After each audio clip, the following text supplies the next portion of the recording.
NASA's missions are one of a kind. It's exploration. 3, 2, 1, and liftoff of Artemis 1. It's discovery. It's the unknown out there in the planets. So it does require very specific materials. We create materials that will enable things to work in Mars, things to work in Moon or Venus, where conventional materials cannot work. The materials that I work with are known as shape memory alloys.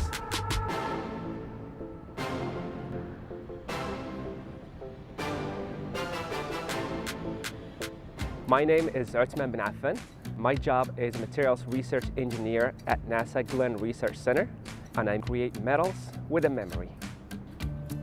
It's natural for someone to think about rockets, about airplanes, about astronauts when you associate the word NASA. But not many people think about what material is used in that rocket, what material is used in that spacesuit or that aircraft. You have to develop a material that is going to withstand very high temperatures of space. You have to develop a material that is flexible, yet perhaps durable for an astronaut to go do actions and things in space. So materials really is at the heart of all these missions that NASA does, from rocket to materials. My favorite part of the job is not knowing the answer. We have to go play in a sandbox and figure it out. It gives us an opportunity to create something that doesn't exist. To make a shape memory alloy, you have to pick the right elements and you have to pick the right quantity of that element. So shape memory alloy requires the chemistry, the actual formulation, but then you have to tell it what to do. You have to put that memory into it. You have to tell the metal to bend, to stretch, or you have to tell it to twist. The metal itself senses a signal, like heat, and it reacts to it. And then by reacting to it, it goes to a predetermined form. So if you want it to bend or open a valve or open a door, as you heat it and cool it, it can do that function by applying heat, removing heat, applying heat, removing heat. It's like training your dog to do a flip. We have to train the metal to do a twist or to do a bend. Testing shape memory alloys does require some special equipment and special skills too. So in our labs here, we built specialized equipment to be able to expose the material, these shape memory alloys, on the microstructure level that you see the atoms moving from one point to the other. And if they don't, you have to understand why they don't and fix it. Fix it either by more testing or going back to the drawing board and adding more elements here and there from a recipe that allows you to do it. As a kid, I wasn't exposed to space. I wasn't exposed to NASA. I was born in Tangier, Morocco. I lived in a coastal city, so that influence was there all the time. I always imagined myself working on building ships or submarines. And here we are today. I'm not too far from that dream. I used to dream of working on sea ships, etc. And today I'm at NASA and I'm working on spaceships.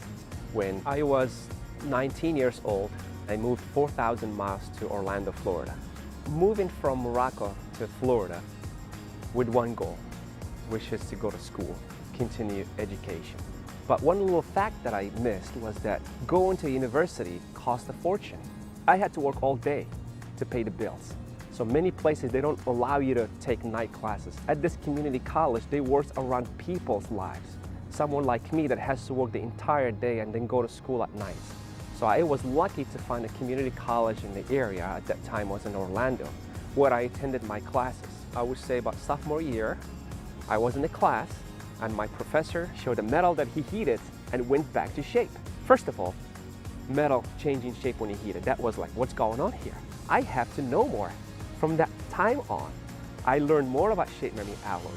I asked that professor more questions that he could ever answer about shape memory alloys. And eventually he invited me to join his research group, and I stayed with him for 6 years after that until I graduated. I am at NASA today, not because I'm a genius or I'm special. I really think about myself as a dedicated learner. When I need to learn something, I turn every rock until I find a solution, and I go for it. And that will be my number one advice is, if you want to learn something, no one will hand it to you.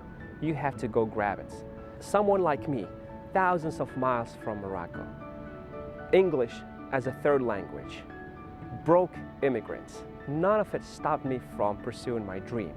So if you have a dream, no matter how wrinkled that path is, no matter what obstacles in front of you, find a new path.